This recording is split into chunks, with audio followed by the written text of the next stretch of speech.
Episode opening സീനിൽ ഇപ്പൊ മൊമന്റോസ്കി ആയിരിക്കും കാണിക്കുക. അവനാണെങ്കിൽ തല വെട്ടിപ്പൊളക്കുന്ന വേദനയിൽ നിലവിളിക്കാനായിട്ട് തുടങ്ങും. ഉണ്ടപ്പെണ്ണിനാണെങ്കിൽ എന്താ ചെയ്യേണ്ടതെന്ന് അറിയില്ല. അവളാണെങ്കിൽ കൈഡോടെ മകളെയും കിന്നിനെയും ഉച്ചത്തിൽ വിളിച്ചുകൊണ്ടേയിരിക്കും. അപ്പൊ തൊട്ടടുത്തെത്തിയ കിന്നും അമുറായി പെണ്ണും അവർ രണ്ടുപേരും ആ ശബ്ദം കേൾക്കുകയാണ്. അവരുടനെ ആ ശബ്ദം കേട്ട ഭാഗത്തേക്ക് ഓടിയെത്തും. അവിടെയാണെങ്കിൽ മൊമന്റോസ്കി ഉണ്ടപ്പെണ്ണിനെ കാണാനുണ്ടാവില്ല. അവര് മുകളിലേക്ക് പോയെന്ന് മനസ്സിലാക്കി അവരും ഇപ്പൊ മുകളിലേക്ക് കയറും. അതേസമയം ഇവിടെയാണെങ്കിൽ ആ പരസ്പരം അവൻ ഒരുപാട് അമ്പുകൾ ചെയ്ത് അവിടെയുള്ള കുറെ പേരെ കൊന്നു തള്ളിയിരിക്കുകയാണ്. ചോപ്പറിനാണെങ്കിൽ ഓൾമോസ്റ്റ് അവന്റെ ലിമിറ്റ് താണ്ടിക്കഴിഞ്ഞു.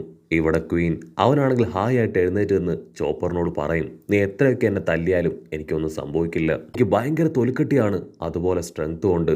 നീയല്ല ആര് വന്നാലും എന്നെ തകർക്കാൻ കഴിയില്ല എന്ന് പറയും.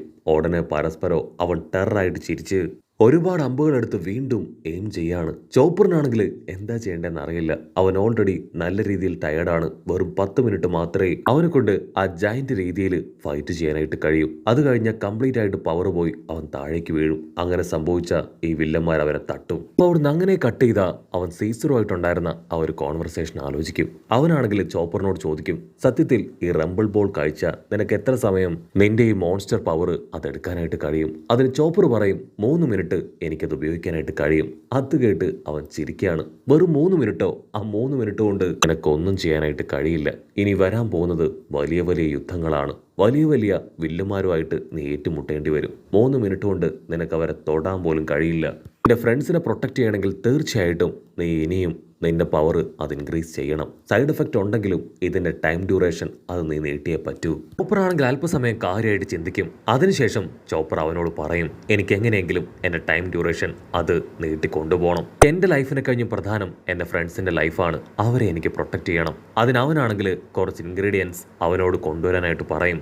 ചോപ്പർ ആണെങ്കിൽ അത് കൊടുക്കും. അതനുസരിച്ച് അവൻ അവന്റെ ബോഡിയിൽ ചില മാറ്റങ്ങളൊക്കെ വരുത്തുകയാണ്. അങ്ങനെയാണ് ചോപ്പർ അവൻ ഇന്ന് കാണുന്ന ഈ രീതിയിൽ പവർഫുൾ ആയതും മാത്രമല്ല അവന്റെ ആ മോൺസ്റ്റർ ഫോം അത് ഒരുപാട് നേരം അവനെ കൊണ്ട് യൂസ് ചെയ്യാൻ കഴിയുന്നതും. അവൻ ആ കാര്യങ്ങളെല്ലാം ഓർത്ത് ഇതിന്റെ അടുത്തേക്ക് വന്ന് അവന് അറഞ്ചം പുറഞ്ചം തല്ലി തല്ലി കൊല്ലാൻ ശ്രമിക്കുകയാണ്. അത് കണ്ട പരസ്പരമാണെങ്കിൽ ഇപ്പൊ ആരോസ് അത് ചോപ്പറിന് നേരെ എയിം ചെയ്യും. അവനാണെങ്കിൽ ആ മുഴുവൻ ആരോസും ചോപ്പറിന് നേരെ ആഞ്ഞടിക്കുകയാണ്. പക്ഷെ ഇത്തവണ ചോപ്പർ അവൻ ഉഷാറായി അത് തട്ടി മാറ്റുകയാണ്. പിന്നെ ക്വീൻ ആണെങ്കിൽ അവന്റെ തല അതങ്ങനെ നീട്ടിക്കൊണ്ടുവന്ന് ചോപ്പറിനെ അറ്റാക്ക് ചെയ്യാനായിട്ട് തുടങ്ങും. അവൻ ഒരു സെക്കൻഡ് ലൂഫി പറഞ്ഞ കാര്യങ്ങൾ ആലോചിക്കും. ഉടനെ ചോപ്പർ ആണെങ്കിൽ ഒരു സെക്കൻഡ് ലൂഫി പറഞ്ഞ കാര്യങ്ങൾ ആലോചിക്കും. ഞാൻ ആ മെയിൻ വില്ലൻ കൈഡോ അവനെ തകർക്കാനായിട്ട് പോവാണ്. ഇവിടെയുള്ള ബാക്കി കാര്യങ്ങൾ അത് നിങ്ങൾ വേണം ഹാൻഡിൽ ചെയ്യാനായിട്ട്. ചോപ്പർ ആണെങ്കിൽ ഒരു സെക്കൻഡ് ആ കാര്യങ്ങളെല്ലാം ആലോചിക്കും.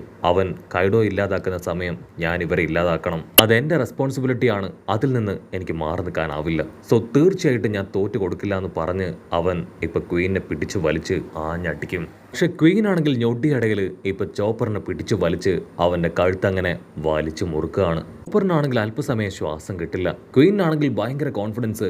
എന്ത് കരുതി അത്ര എളുപ്പത്തിൽ നിനക്ക് എന്നെ തോൽപ്പിക്കാൻ പറ്റുമെന്ന് നീ കരുതിയോ? ചോപ്പറാണെങ്കിൽ പല്ല് കടിച്ച് അവന്റെ സർവ്വശക്തി എടുത്ത് ക്വീനെ അങ്ങനെ തട്ടി മാറ്റും. അതിനുശേഷം രണ്ടുപേരും പൊരിഞ്ഞ പോരാട്ടം. അപ്പോഴായിരിക്കും ആ ഭാഗത്തും ഉണ്ടായിരുന്ന സൈബോർക്കുകൾ അതിപ്പോ പരസ്പരം കണക്റ്റഡ് ആവുകയാണ്. അതിനുശേഷം അതിലൊരു സൈബോർക്ക് ആണെങ്കിൽ ഇപ്പോൾ ഒരു അനൗൺസ്മെന്റ് കൊടുക്കും. ഏറ്റവും മുകളിൽ ഫ്ലോറിൽ നടന്നിരുന്ന ആ ഒരു ഫൈറ്റ് അവസാനിച്ചിരിക്കുകയാണ്. ഇവിടെ വെച്ച് ഏറ്റവും ബൗണ്ടീസ് ഉണ്ടായിരുന്ന ഓപ്പണന്റ് ടീമിലെ സ്ട്രോഹാർ ലൂഫി കൈഡോയുമായിട്ടുള്ള ഏറ്റുമുട്ടലിൽ തോറ്റിരിക്കുകയാണ്. അത് കേട്ട് നമ്മുടെ ആൾക്കാരും അവിടെയുള്ളവരും എല്ലാവരും ഒന്ന് ഞെട്ടും. ആ സൈബോർക്കാണെങ്കിൽ നിർത്താതെ വീണ്ടും പറയും, കൈഡോ ലൂഫിയെ കൊന്നു കളഞ്ഞു. അവനെ കടലിന്റെ ആഴങ്ങളിലേക്ക് അവൻ വലിച്ചെറിഞ്ഞു. സോ അവൻ രക്ഷിച്ചാലും ലൂഫിയെ കൊണ്ട് ഒന്നും ചെയ്യാൻ കഴിയില്ല എന്ന് പറയും. ഇവിടെ ജിംബൈ ആണെങ്കിൽ നന്നായിട്ട് ഫൈറ്റ് ചെയ്യാണ്. അത് കേൾക്കുന്തോറും അവന്റെ സ്ട്രെങ്ത് കുറഞ്ഞു വരും. മാത്രമല്ല നമ്മുടെ ആൾക്കാരുടെ ഓരോരുത്തരെയായിട്ട് സ്ട്രെങ്ത് അങ്ങനെ കുറഞ്ഞു കുറഞ്ഞു വരികയാണ്. അവളാണെങ്കിൽ വീണ്ടും വീണ്ടും അനൗൺസ്മെന്റ് കൊടുത്തുകൊണ്ടേയിരിക്കും. ലൂഫി മാത്രമല്ല അക്കസായി മെമ്പേഴ്സ് അവരും അട്ടികെട്ടി മൊത്തത്തിൽ തകർന്നിരിക്കുകയാണ്. മരിക്കാൻ പേടിയില്ലാത്തവർക്ക് ഇനിയും കൈഡോയുടെ അടുത്തേക്ക് പോവാം. കൈഡോ ഇപ്പൊ ഫ്രീ ആണ്. അത് കേട്ട് എല്ലാവരും വണ്ടറടിക്കും. ഇനി ആർക്കെങ്കിലും ഭയം തോന്നുകയാണെങ്കിൽ അവർക്ക് കൈഡോയോട് മാപ്പ് പറഞ്ഞ് ഇവിടുന്ന് രക്ഷപ്പെട്ടു പോവാന്ന് പറയും. നമ്മുടെ ആൾക്കാരാണെങ്കിൽ അത് കേട്ട് ഞെട്ടി ഓരോ ഭാഗത്തേക്ക് പോകും. കൈഡോ ആണെങ്കിൽ അവന്റെ ഡ്രാഗൺ ഫോമിൽ താഴേക്ക് വരികയാണ്. അവന്റെ കാസ്റ്റിൽ അത് തകർന്നത് കണ്ട് അവന്റെ ദേഷ്യം കൂടും. അതേസമയം കാഞ്ചറോ ആണെങ്കിൽ മൊമന്റോസ്കി ഉണ്ടായിരുന്ന ആ ഒരു ഹൈഡ് ഔട്ട് പ്ലേസിലേക്ക് കറക്റ്റായിട്ട് കടന്നു വരും. അവനാണെങ്കിൽ ഞൊട്ടിയടയിൽ ഇപ്പൊ കൈഡോയുടെ ഒരു രൂപം അതവിടെ വരയ്ക്കുകയാണ്. അതുപയോഗിച്ച് മൊമന്റോസ്കിയെ അവനെ നൈസായിട്ട് പുറത്തേക്ക് കൊണ്ടുവരാൻ ഇവിടുന്ന് അങ്ങനെ കട്ട് ചെയ്താ ഇവിടെ മൊമന്റോസ്കി അവനാണെങ്കിൽ ഉച്ചത്തിൽ നിലവിളിക്കുകയാണ്. അവൻ എന്തോ ഒരു കാര്യം പറയാൻ ശ്രമിക്കുന്നുണ്ട്. കിന്നാണെങ്കിൽ കൊണ്ട് പറ്റും പോലെ മൊമന്റോസ്കിയെ ആശ്വസിപ്പിച്ച് കാര്യം എന്താണെന്ന് തിരക്കും. അപ്പോഴായിരിക്കും ഉണ്ടപ്പെണ്ണ് അവൾ ദൂരത്തായിട്ട് ആ സൈബോർക്കിനെ കാണുക. അവൾ വിളിച്ചു പറയും, സൈബോർക്ക് ഡേഞ്ചറാണ്, നമ്മൾ ഇവിടെയുള്ള കാര്യം അതെല്ലായിടത്തും അറിയിക്കും, വില്ലന്മാർ എത്രയും വേഗം ഇവിടെ എത്തുമെന്ന് പറയും. അവളത് പറയേണ്ട താമസം ആരോ ഉപ്പ് കയറി മുകളിലേക്ക് നടന്നു വരുന്നതായിട്ട് അവർക്ക് മനസ്സിലാവും. അവര് ആകാംക്ഷയോട് കൂടെ അത് ആരാണെന്ന് നോക്കും. മറ്റാരുമല്ല, കാഞ്ചറോ വരച്ച ആ ഒരു ഓടൻ. നും കിന്നിനും നന്നായിട്ട് അറിയാം അത് കാഞ്ചറോടെ ഡ്രാമയാണെന്ന്. പക്ഷേ മൊമന്റോസ്കിക്കും ഉണ്ടപ്പെണ്ണിനും അവർക്ക് രണ്ടുപേർക്കും ആ ഡ്രാമയെ കുറിച്ച് അറിയില്ല. അവർ രണ്ടുപേരും കരഞ്ഞ് ഇപ്പൊ ഓടന്റെ അടുത്തേക്ക് ഓടാൻ തയ്യാറാവുകയാണ്. ഓടനാണെങ്കിൽ അവരെ നോക്കി ചിരിച്ച് കൈയൊക്കെ വീശി കാണിക്കും. ഒക്കിക്കുവാണെങ്കിൽ ഉണ്ടപ്പെണ്ണിനെ പിടിച്ചു വെക്കും. കിന്നാണെങ്കിൽ മൊമന്റോസ്കിയെയും.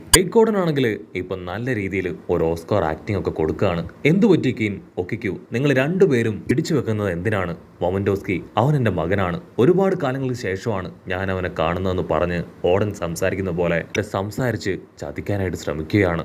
ഒക്കിക്കൂനാണെങ്കിൽ അവളുടെ കൺട്രോൾ പോവും. അവൾ ഒരു സെക്കൻഡ് അഷുറ ടോജി ആലോചിക്കും, ഇവരോട് ഒരു ഫേക്ക് ഓടനെ തകർക്കാനാണ് അവൻ അവന്റെ ലൈഫ് തന്നെ സാക്രിഫൈസ് ചെയ്തത്. ഇനി ഒരിക്കലും ഇവന്റെ ഈ ഒരു കള്ളത്തരത്തിൽ വീഴാൻ പാടില്ല എന്ന് പറഞ്ഞ് അവളുടെ സ്ക്വാഡ് എടുത്ത് ഹോക്കി പവർ ഉപയോഗിച്ച് അവനെ വെട്ടാനായി അവന്റെ ക്ലോസ് അടുത്തെത്തും. അടുത്ത നിമിഷം അവനാണെങ്കിൽ അവളോട് പറയും, ഒരു കാലത്ത് നിങ്ങൾക്ക് ഭക്ഷണം ഇല്ലാതിരുന്നപ്പോ ഞാനാണ് നിങ്ങളെ ചേർത്ത് പിടിച്ച് നിങ്ങൾക്ക് ഭക്ഷണവും പാർപ്പിടവും നിങ്ങൾക്ക് സുരക്ഷയും അങ്ങനെ എല്ലാം തന്നെ തന്നത്. അത് കേട്ട് ഒക്കിക്കു അവൾ ഒരു സെക്കൻഡ് സ്റ്റോപ്പായി പൊട്ടിക്കരയും. അവളാണെങ്കിൽ ആ കാര്യങ്ങളെല്ലാം ഓർത്ത് പതിയെ സ്ക്വാഡ് താഴ്ത്തുകയാണ്. ആ ഗ്യാപ്പില് ഫേക്ക് ഓടൻ അവൻ വീണ്ടും അവന്റെ സ്ക്വാഡ് എടുത്ത് അവളുടെ വയറ്റിൽ ആഞ്ഞു കുത്തുകയാണ്. ചോര തുളുമ്പി അവളിപ്പോ പതിയെ താഴേക്ക് വീഴാനായിട്ട് തുടങ്ങും. അവളാണെങ്കിൽ എന്നോട് വിളിച്ചു പറയും, കിൻ എത്രയും വേഗം ഓടിക്കോ, അല്ലെങ്കിൽ ഇവനെ തകർത്തുകള. ഇവൻ ഓടന്റെ ഡയലോഗും സെന്റിമെന്റ്സ് ഒക്കെ ഉപയോഗിച്ച് എന്നെ വീണ്ടും തോൽപ്പിച്ചിരിക്കുകയാണ്. ഞാൻ വീണ്ടും തോറ്റുപോയി. ഇനി എന്റെ എല്ലാ പ്രതീക്ഷയും അത് നിന്നിലാണ്. അടുത്ത നിമിഷം കാഞ്ചറോ ആണെങ്കിൽ അവന്റെ ഫേക്ക് മുഖമൂടി അത് വലിച്ചൂരും. അത് കണ്ട് മൊമന്റോസ്കിയും ഉണ്ടപ്പെണ്ണും അവർ രണ്ടുപേരും ഞെട്ടും. ആണെങ്കിൽ ഓടി വന്ന് ഇപ്പൊ ഒക്കിക്കുവെ താങ്ങിയെടുക്കുകയാണ്. അവൾ ഒരുപാട് വേദനയിൽ അവന്റെ കൈ പിടിച്ച് പറയും, ഓടന്റെ ആഗ്രഹപ്രകാരം വാനോ കിൻഡം തിരികെ പിടിക്കണം. സുന്ദരമായ ആ വാനോ കിൻഡം അതെനിക്ക് ആഫ്റ്റർ വേൾഡിൽ ഇരുന്ന് കാണണം. കിന്നാണെങ്കിൽ അവൾക്ക് അത് വാക്കു കൊടുക്കും. അടുത്ത നിമിഷം മരിച്ചു പോവാണ്. ഇവിടെ കാഞ്ചറോ ആണെങ്കിൽ അവൾ അപമാനിക്കും. അതിനുശേഷം ഓടനെയും ഒരുപാട് ചീത്ത വിളിച്ച് കിന്നിന്റെ അടുത്തേക്ക് വരും.